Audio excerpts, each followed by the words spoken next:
Welcome back to another episode of the Free Dive Podcast. I'm your host, Christy. Thank you so much for being here. We are just having so much fun, and we hope that you are too. This week, we have a very special interview for you. Back in March, we started a very special series for women in marketing, and we started this series for Women's Month, of course, and it's a series that we plan to continue in the future. Back in March, we did 2 interviews with 2 very special ladies, and we wanted to highlight the first for this week's podcast interview. So we are going to share the interview with Tina Gammon from Neurohacker. So please enjoy. Well, Tina, thank you so much for joining us on our ongoing series on women in marketing. We're really happy to have the chance to talk to you. Yeah, I'm happy to be here. Thank you. Would you be able to share a little bit with us about your journey into marketing, what got you started, and what has happened to you since then? Yeah, I'd love to. So it's a little bit long-winded, so I'll try to keep it short, but it is a very cool story. Okay. We're here for it. Okay. So it all started back about 15 years ago when my husband and I were getting ready to go backpacking in Switzerland. That's a good start. I know, right? It's always a good start. It was the best trip ever, but that's different. But anyway, at that time, our family and our friends were very like, we want to be connected with you and we want to know you're alive and all the things. And I thought, I don't want to be sending out text every day and international phone plans. So I decided to have a blog, like a little WordPress blog. Nice. And that kept everybody happy. So each day I would do that and share something, and it worked perfectly. But you know, social media, things get shared on social media. And the blog found itself to the hands of a friend of mine who also owned a marketing agency, Elisa Meredith. She's incredible. And when we got back, she reached out to me and said, hey, like, would you like to write for my company? Like, I would like to have a writer, and we're always looking for writers. And I can remember thinking at the time, like, I'm not a writer, right? Like, that was for fun. And I had a job. I was working at a busy chiropractor's office as an office manager, and that felt safe to me. So, but I was also kind of raised, my dad always raised me to like take your shots in life. So I thought, and I also really like food. And I thought, well, what if I just write a couple articles a month and it picks up the tab for my husband and I to go out to eat a couple times, like win-win, right? So I started writing for her, just a couple articles a month. And then, but at the same time, she was training me about marketing. Like I was picking things up as we were going, which felt kind of like a hobby to me, but I think she saw potential that I didn't see in myself. And so after a few months, it came into like, I think you have skills that we could use for social media marketing or for email marketing. Like, would you consider, if the agency paid to have you certified for HubSpot and all the things that you need to, would you do it? And again, I can remember thinking, I have a job. This is a big change. Yeah. Do I want to do this? But I really loved marketing. Like everything that I was eating up about it fascinated me. Yeah. So I said yes. And so I went through that. And then at the same time decided that there were some other skills that I could use that I didn't have. So I started to take some courses at like Maine Media College in Photoshop and design and things like that. And that went on to me managing a few accounts for her. And at that time, Pinterest was just making its face like in the social media world. It was back when it was invite only. Oh, I remember that. Right? Yeah. Saying something. Yeah. I think I had to get an invite from her to even have an account. So, but she was so savvy about this. And she said, like, let's write the playbook on Pinterest marketing. No one is doing it. Let's do it together. And I thought, well, that's kind of cool. And we did. And we started to write out all this strategy. And I had a creative side for the pins. And so we did that. We started to offer that, you know, Pinterest marketing to her clients, and it like took off and it was doing well. So that went on for a little bit too. And then the accounts went away. You know how it is in an agency, they come and they go. And now I had kind of invested in this, but it was gone. So she mentioned that she had seen in a Facebook group that somebody was looking for someone to create hundreds of pins for Pinterest. Oh, wow. And she was like, Tina, like, do it. You know how to do this. So I was nervous about it. I reached out to the guy. His name was Mark Howe, which I didn't realize it at the time was one of the biggest things in my career ever, was meeting this guy. And so he was like, yes, we have a startup. We need you to create hundreds of pins each month. And I was like, great. So I came on as a subcontractor. Now was connected with another woman who I consider to be a great in the marketing industry, Sandra. and learned a bunch from her. And Mark saw potential in me and was like setting me up with skills there. And that quickly turned into doing social media marketing for them and paid ads. So I was building again there. And then that startup went under. Oh, wow. But when it did, I had the best 2 years of my life working for that place. But when it did, Mark has been incredibly loyal to me, and I'll always be grateful to him. And he went on to launch another startup. And when he did, he brought me with him. Oh, that's cool. And fast forward 7 years later, and I'm, managing content and all the things for Neurohacker Collective. That's fantastic. Yeah. That's very cool. Yeah. How do you think that the assistance of and support of other women in marketing got you to where you are today? Oh, it was everything.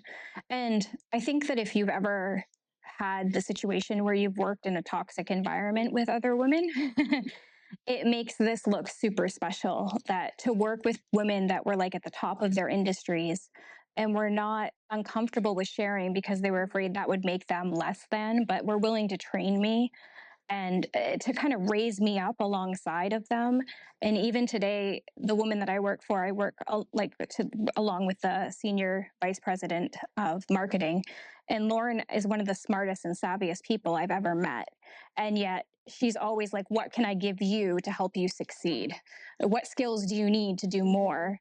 Which is smart, right? Because then she gets more out of me. It works. But it's just a very supportive relationship. And again, without the schooling that so many people launch from 4 years of marketing into this, like without these people taking shots on me, showing confidence, and not making it a competitive environment, like I owe all of this to all of them. Yeah, I totally agree. Having a supportive environment creates such better results than a combative or where people feel like they have to fight against each other. 100%. Yeah, definitely. Were there any particular challenges that you've faced or had to overcome since you got involved in marketing? Yeah, I would say there's a couple. So I think at first, now that you know my story, there was a little bit of like imposter syndrome, right? Because I was working alongside people that had been to school for 4 years or whatever, and I was trying to find my value in that or my voice, and learning that just because I didn't do it in the traditional fashion did not mean that I didn't have something strong to bring to the table. Yeah. So I think that was a challenge. And then I think what continues to be a challenge for me, and I don't have to really explain this to you because you work in marketing, but marketing, like there's a high level of burnout in marketing. As marketers, we touch a lot of things, and things are changing constantly. Very true. Right? And there's never going to be a zero inbox. And you finish a project and there's another one waiting for you. And I think to be like healthy and to learn how to prioritize and to pivot in marketing is something that I'm continuing to learn with age and with time. But it doesn't mean that I'm always successful at it. Right. It's a work in progress. For sure. Yeah. Yeah. I agree with that. Could you share a project or a campaign that you've worked on that you've been particularly proud of? Yeah, I love this question. So I think that one of my favorite things, like my pride and joy, are our social media channels. And when I started at Neurohacker 7 years ago, like we were just building the channels. I think it's kind of cool to be with a company from that point on, right? And I can remember when we hit 10,000 followers, and like we thought we were the best thing ever. Like we're a supplement company. That's not sexy, right? Right? And 10,000 people are interested in us. Like that's amazing. And now I sit before you about 7 years later and we have 531,000 followers. And it continues to be one of our strongest traffic drivers. And like that excites me. I still get excited about it. And I love leaning into learning from our community as our community has changed. Like over the time, when we first started, it was very male dominated, very alpha male. We were focused on brain nootropics or cognitive enhancers, and it was a bunch of meatheads who were trying to, not really. There were also other people using it. But now we've shifted, and like watching our demographics change to women as we've increased our product line and seeing how those serve their needs and what they need. And like, I take great joy in going through the feeds and like feeling like these are my friends. Like, what are they telling me they need? But I am incredibly proud of our social media channels, and not just the traffic that they drive, but they've opened up doors for us to use in marketing, because someone will be more inclined to come on our podcast if they know that we have X amount of followers that this content will be shared on. It legitimizes. Right. Or working with influencers, like they're more inclined to say yes when we have that compared to other supplement companies that might have 20,000. It's not worth their time. So I think so often social media can just be like the thing that anybody can do. But when it's done well, there's so much power in it. And Absolutely. those numbers just continue to excite me. That's fantastic. Yeah. Are there any skills or traits that you think are important to succeed in the field of marketing? I think that one of the most important things is being really comfortable with analytics. Like we can't optimize what we don't understand is working or not working, right? So I try really hard to take that approach. And thankfully, the company and the marketing team that I work with, we're very data driven. So it works that way. But I think sometimes people operate in a space where they're intimidated by analytics, or they think I'm a creative, so I can't really understand that. But I think they're not mutually exclusive to be creative and to have analytics work for you. And I think there's even more power in being able to really understand them yourself versus just someone on the team giving you a printout of what's going on. Mm-hmm. And then to use that to inform how you create, how you talk to your audience and the articles and all the content that you're creating. I think that's incredibly important. Yeah, taking a holistic approach to marketing, so to speak. Yeah. That makes sense. Yeah. How do you think that companies can create a more supportive and inclusive environment for women? So when I was originally sent the questions for this interview, this is the one that I sat with the longest, to be honest, because I started to think about the company that I work for. And I was like, man, I work with a lot of dudes. Like there's a lot of them. Like on the executive team, there's only one woman, my boss. Our marketing team, we just had a hire a couple of weeks ago, but it had always been slanted towards men. But then I thought, like, maybe the fact that I didn't notice it is a good thing. Yeah. Like maybe the company had created a space where I always felt that I had a voice and that my needs were always met. And these people were just sitting in the seats that they were sitting in because they were the best talent at the time that we hired, right? That makes sense. So the company that I work for is incredible in that there's not a whole lot of managing that happens. They believe that if you hire the right person and put them in the right seat, you do not need to micromanage them. Nice. And they're very focused on work-life balance. So as long as you meet your deadlines and as long as you meet your meetings every week, no one's really checking on you about where you work and how you work and what you do. They just trust you to do it. And I would say, like, not just for women, I appreciate that as a woman because some days, you're not feeling 100%, and I can pick and choose what I'll work on that for that day, just knowing that the end goal is to hit deadlines. Yeah. But they're like that for gender across the board. And I just think it makes me want to work harder for a company like that because they're being so supportive of what's important in my life. It's like, well, how can I, pay it forward and give it back to them? Absolutely. When you feel trusted and comfortable, your commitment to your company is going to be extended. Sure. 100%. Right. Yeah. Well, cool. So that kind of answers the question about how your company has done that well. So that's really great that you have that environment. How do you envision the future of marketing, and where do you see yourself in that future? Yeah. So I feel like marketing has shifted. I mean, it always has, right? There's ebbs and flows. But I think about marketing approaches 15 or 20 years ago and how they were very like cold pitch. It was just so sales driven. Yeah. And I think about like our generation of people. And now I think authenticity is like king. That's where it reigns, right? And so I think that can be a challenge for some marketers to like get in the minds of their ideal customer and then ask the questions of, if I was them, what would I want? And I think that we're seeing companies pull away from other companies when they do that successfully. Interesting. And so, I mean, we're seeing it, even there's certain things that like we're seeing when we're testing them, like on Instagram, for instance, if we share a branded post, we're a supplement company of a product, it falls flat. But if it's in someone's hand and it feels like it's lifestyle, I mean, that goes for the platform too, right? Right. But I think there's power in them being like, hey, someone just like me is using this and it solved the problem. Relatability. Yes. And so I think it's going to continue to go in that direction. I'm interested to see where AI plays into that. I mean, that's a very saturated topic and we could spend a half an hour just on that. But how we can utilize that, but without losing the human element in marketing. Mm-hmm.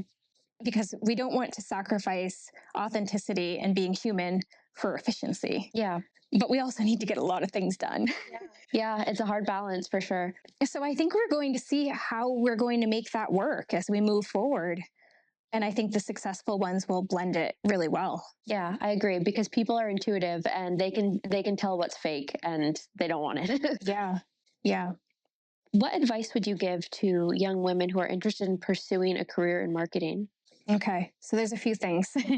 So I would go back to my imposter syndrome in the beginning and know your value and add tax. It's a very Pinterest and overused quote, but there's truth to it, right? Find what you're good at. And then just don't play small within that. I think back, if I had played small in some of these opportunities and talked myself out of these things, I wouldn't be doing something every day that I love. So that would be number one. Number two, I think would be don't check your inbox frequently. Leave your phone in the other room when you're working on a project. There's been so many studies that have shown that even just having our phone on our desks, our brain is distracted because it's waiting for a message to come in. Interesting. Yeah, there's really cool studies to support that. So I have times, it's been a game changer for me where I literally put it out in the living room and I silence it. And I remind myself, there's no marketing emergency, right? Yeah. I can have an hour and a half to work on this really important project right now, and to do it without the Slacks and the Facebook and Instagram notifications. I mean, that's important for me in my personal life too. But I would say in your career, learning that balance, that some projects, when you can give it 100% distraction free, the quality is so much stronger. The company deserves that. You deserve that.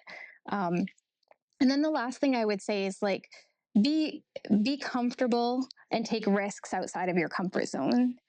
Growth really does live outside of our comfort zones. And I think that when we get up on our edges and we're not just staying where we're comfortable, and it kind of pushes emotional and other growth career boundaries, we kind of surprise ourselves, and the confidence that comes out of that is strong. And I just think, when we're a healthy version of ourselves, we show up healthier for work too. Oh, that makes perfect sense. Yeah. So trusting ourselves, whether it be in work or in other situations, to challenge ourselves and to lean into the discomfort and become a better version on the other side. Yeah, that's great. That's not only great advice for people who are maybe young women starting their career, but that's great advice for everyone, no matter what point you are in your career. Yeah. That's great. Yeah. Well, thank you so much for joining us today. We really appreciate you taking the time to talk to us, and it's been great talking to you, Tina. Thank you.